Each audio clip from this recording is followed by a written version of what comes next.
안녕하십니까. 오늘 KBS 경남 소식은 다시 뛰는 경남 특집으로 사천에 있는 한국항공우주산업 카이 이동 스튜디오에서 KBS 창원과 진주 공동으로 전해드립니다. 네, 제 뒤로 보이는 이 헬기가 우리 기술로 만든 다목적 헬기 수리온인데요. 이곳 카이는 우리나라 항공우주산업의 중심입니다. 첫 소식입니다. 경남 경제는 양대 축인 조선과 기계산업의 침체 속에 차세대를 이을 신성장 동력 산업 발굴이 과제입니다. 네, 이런 가운데 고부가 가치 산업인 항공 분야에서는 올해 굵직한 사업들이 잇따라 추진돼 두 번째 도약의 원년으로 기대를 모으고 있습니다. 최세준 기자가 보도합니다. 공군의 노후 전투기를 고성능 공군기로 대체하는 한국형 전투기 KF-X 사업. 핵심 기술 이전 문제 등의 우려를 딛고 한국항공우주산업 카이는 본격적인 연구 개발에 착수했습니다. 2026년까지 진행되며 개발과 양산 비용에 18조 원이 투입되는 건군 이래 최대 사업입니다. 지난해 카이가 공개한 미국 수출형 훈련기 TX, 미 공군의 훈련기 교체 사업에 뛰어들기 위해 국산 고등훈련기 T-50을 개량했습니다. 1차분 물량만 350대, 금액으로는 17조 원에 이릅니다. 올해 말에 입찰이 시작돼 내년 하반기 기종이 선정될 예정입니다. 지난 12일 락히드가 공식적으로 T-50을 미 공군에 제안하는 것으로 발표를 했습니다. 락히드와 카이가 전략적으로 협조를 해서 진행을 한다면 금년 수주 가능성 상당히 높다고 보시면 되겠습니다. 1조 6천억 원이 투입되는 소형 헬기 개발 사업도 2020년까지 진행합니다. 지난해 국내 항공산업 매출은 4조 6천억 원. 이 같은 대형 사업이 성공적으로 추진될 경우 항공산업의 폭발적인 성장이 기대됩니다.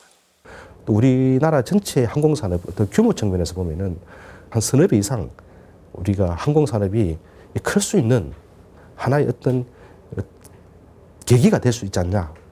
대규모 사업 호재를 바탕으로 올해는 경남 항공산업이 주력 산업으로 도약하는 한 해가 될 것으로 보입니다. KBS 뉴스 최세진입니다. 네, 카이로 대표되는 경남 항공우주산업의 비약적인 발전에는 여러 강소기업들의 숨은 노력이 있습니다. 정부는 탄탄한 기술력을 바탕으로 한 항공 강소기업 10곳을 육성하기로 결정해 경남이 항공 클러스터로 도약하게 됩니다. 이어서 이대원 기자의 보도입니다. 보잉과 에어버스 등 세계적 민간 항공기의 도우 시스템을 납품하고 있는 회사입니다. 지난 2008년 항공기 비상 탈출 장치를 세계에서 5번째로 개발했습니다. 연간 매출도 300억 원으로 뛰었습니다. 이 같은 기술력을 바탕으로 생산한 고성능 드론으로 올해 세계 시장에 도전장을 내밀었습니다. 생산 기술과 항공기를 이해하는 이해도를 합치면 충분한 드론을 경쟁력 있게 만들 수 있다. 저희들은 그렇게 보고 기술 개발에 박차를 가고 있습니다. 이 같은 항공 중소기업은 보잉사의 1차 협력사인 아스트와 하이츠항공을 비롯해 사천에만 모두 20여 곳. 이런 가운데 진주와 사천에는 오는 2020년까지 3,800억 원이 투입돼 항공국가산업단지가 조성되고 국내외 항공업체 33개 유치가 추진됩니다. 여기에 연구센터와 시험평가기관까지 건립될 경우 항공 중소기업의 경쟁력 향상이 기대됩니다. 카이를 제외한 기업들이 가장 취약한 것이 개발한 제품에 대한 시험평가 능력입니다. 통합적으로 해결해 줄 수 있는 솔루션을 제공한다 하면 그것이 굉장히 큰 도움이 될 거라고 보고요. 정부는 오는 2020년까지 매출액 1,000억 원이 넘는 항공 강소기업 10곳을 육성한다는 계획이어서 경남의 항공 중소기업은 새로운 성장의 기회를 맞고 있습니다. KBS 뉴스 이단입니다. 그렇다면 국내 항공산업이 세계 시장에서 경쟁력을 확보하기 위한 과제는 무엇일까요? 한국항공우주산업 카이를 이끌며 국내 항공산업을 대표하는 하성룡 사장을 황재락 기자가 만나봤습니다. 사장님 안녕하십니까? 국내 항공산업의 전망 어떻게 보고 계십니까?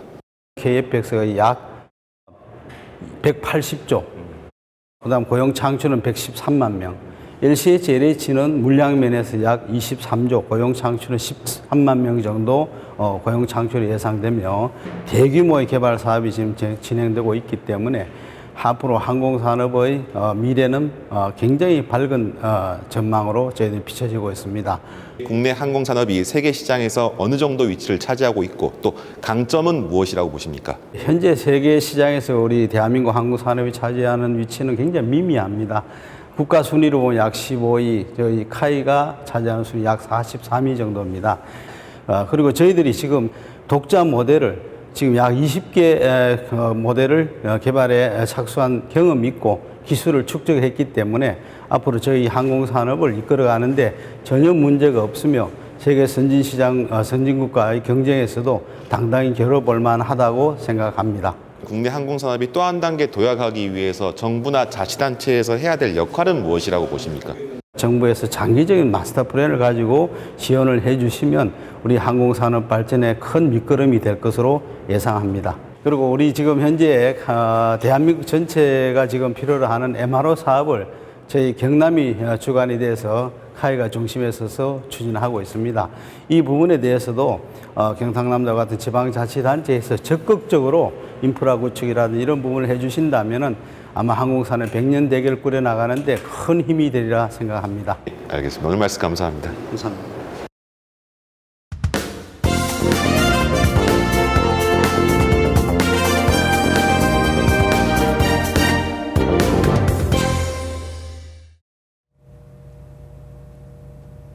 네, 침체된 경남 경제의 회생을 위해서는 기존 산업의 고부가 가치와는 물론 새로운 성장 동력이 필요합니다. 경남은 세계 국가산업단지 지정으로 새로운 성장 동력을 마련했지만 아직 넘어야 할 산이 많습니다. 어떤 과제가 있는지 손원욱 기자가 보도합니다. 경남에 새로 들어서는 국가산업단지는 항공과 나노, 해양 플랜트입니다. 미래의 유망 산업을 선점해야 한다. 우리가 육성은 해야 되는데 시간은 상당히 걸린다는 거죠. 일단 성장 발판은 마련한 셈인데 낙관할 수만은 없습니다. 지난 2014년 말 항공 국가산단 추진 결정 당시 올 하반기 분양을 목표로 했지만 아직 예비 타당성 조사도 나오지 않았습니다. 항공정비 MRO 사업도 정치적 고려와 타당성 문제 등으로 정부의 업체 선정이 1년 넘게 미뤄져 있습니다. 나노 융합 산단은 미래 산업인 만큼 기업 수요가 중요합니다. 1년 전 수요 기업 조사에서 115개 업체가 입주 의향을 밝혔지만 실제 협약을 체결한 업체는 현재 38개에 불과합니다. 상반기 중에 예정된 예비 타당성 조사 중간 발표가 첫 고비로 보입니다. 결국 관건은 기업을 얼마나 데려올 수 있느냐, 그리고 얼마만큼의 투자를 이끌어낼 수 있느냐입니다. 처음으로 민간 투자 방식으로 조성되는 해양 플랜트 국가산업단지. 전체 사업비만 1조 2천억 원입니다. 유가 하락 등 조선업 불황에 입주 희망 기업이 투자를 축소할 수도 이탈할 수도 있습니다. 10년 가까이 됐을 때 생산이 이제 가능해지는데 지금의 경기로 가지고 이 플랜트 국가 산단을 예측하는 건 안 되고 이걸 새로 만들려고 그러면 그때는 이미 우리가 경쟁력이 늦습니다. 새 성장 동력으로 기대받는 세계 국가산업단지가 계획대로 추진되기 위해서는 남은 과제 해결과 함께 내실 있는 준비가 필요합니다. KBS 뉴스 손원혁입니다. 다음 소식입니다. 친어머니에 의한 암매장 사건을 수사한 경찰이 오늘 사건을 검찰에 송치했습니다. 암매장된 김양은 숨지기 한 달 전부터 집중적으로 폭행을 당했고 보름 전부턴 하루 한 끼밖에 먹지 못한 것으로 드러났습니다. 조미령 기자의 보도입니다.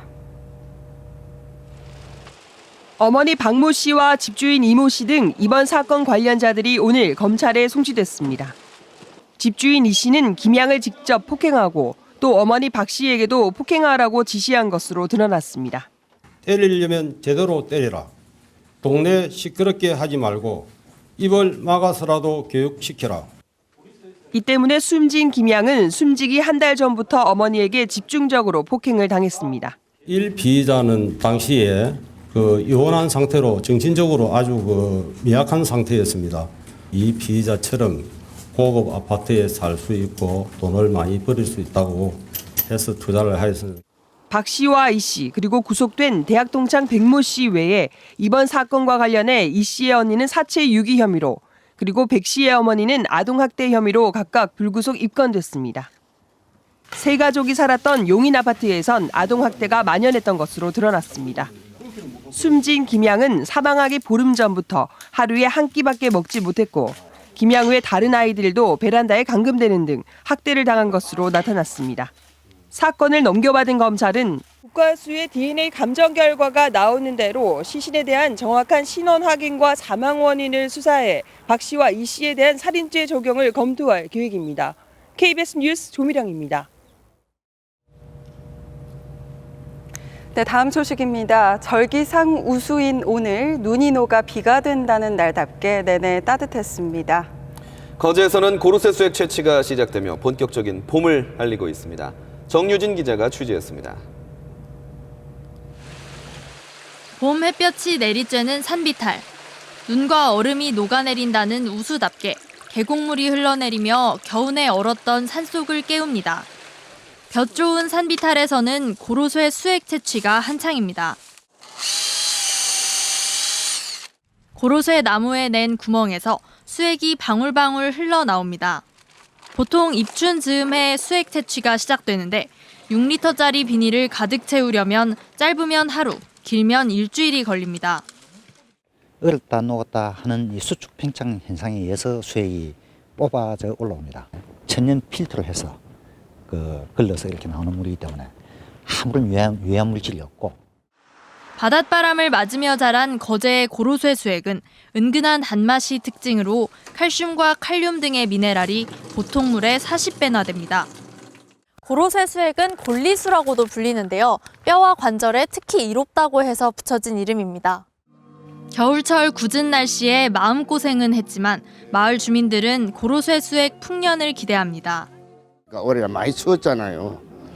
그래서 좀 한 보름 늦게 시작을 했습니다. 우리는 그게 자연에 순응하면서. 올해 예상 채취량은 36만 리터.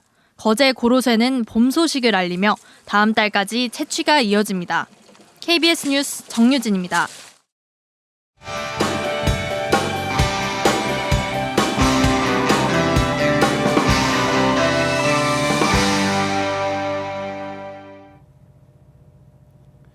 주요 단신입니다.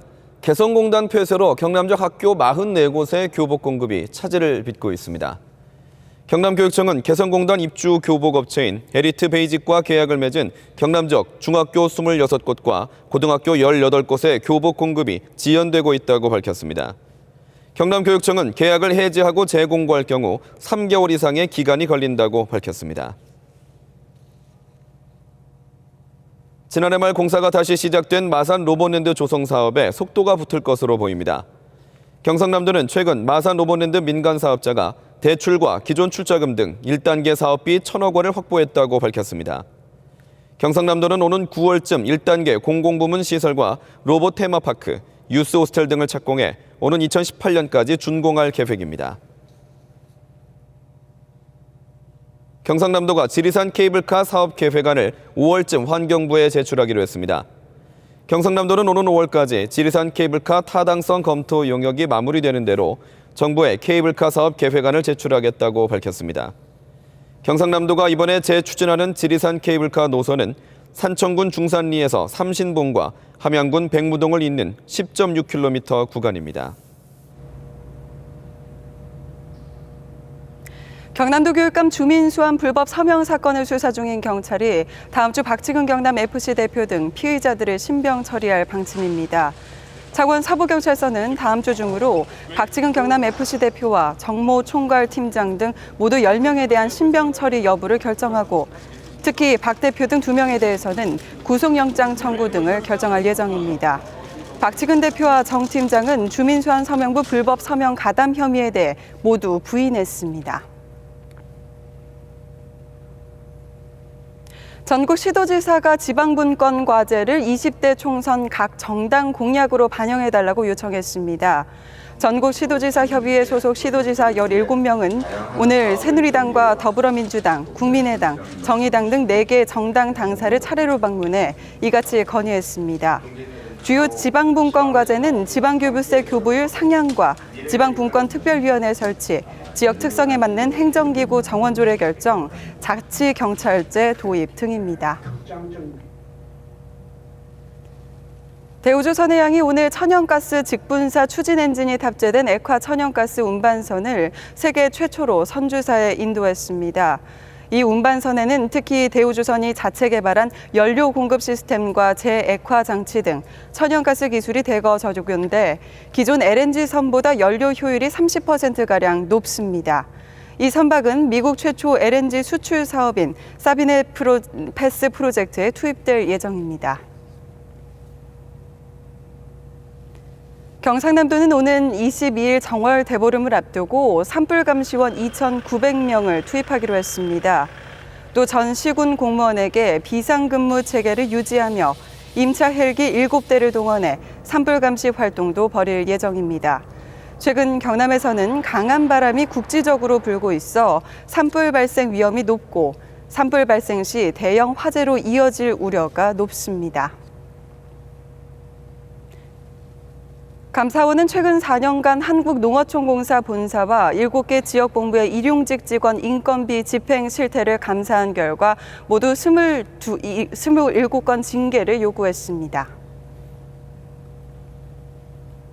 지금까지 KBS 창원 개국 74주년 기념 특집 9시 뉴스를 사천 한국항공우주산업에서 KBS 창원과 진주 공동으로 전해드렸습니다. 시청해주신 여러분 고맙습니다.